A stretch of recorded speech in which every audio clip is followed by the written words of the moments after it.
If I ruled the world, turn me around, turn me around. Look at 'em do it, they want to see how far I go. Because see, Dr. King's legacy lives in every one of us. And it's through women that we're going to celebrate tonight. And of course, remembering our wonderful young women, our wonderful students at Homewood-Flossmoor High School, because if it wasn't for their genius, their creativity, and their artistry, where would we be?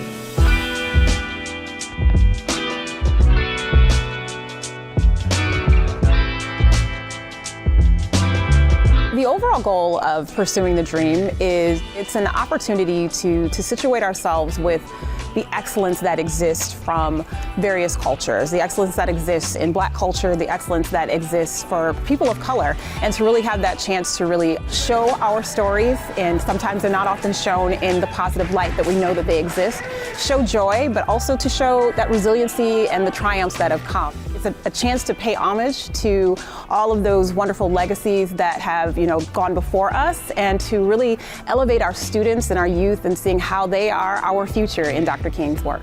I tell you where my help coming.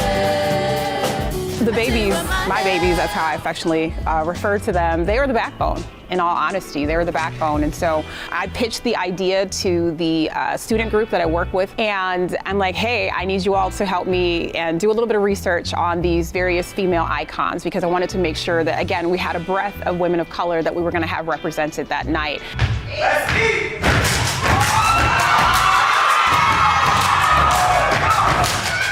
The Steppers have always closed out our event, and again, they represent a long history of just excellence as it pertains to like the homage that they pay to Black sororities and fraternities.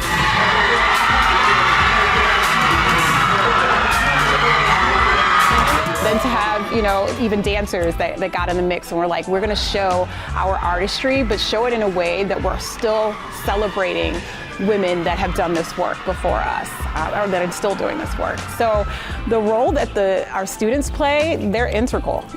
They are absolutely the center of everything we do. I wanted it to be an event where I get to introduce and close, but they run the night.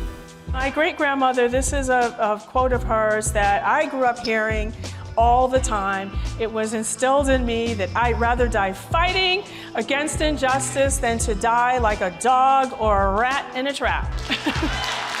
When we think of Dr. King's legacy, we're oftentimes centered in the work of men, and we forget the works of women who have really stood on the front lines as well during the Civil Rights era and beyond. And so I think having Michelle Duster come and represent her grandmother's story, or her great-grandmother's story, really helped to provide that, that added layer of the impact that women have had on the Civil Rights movement.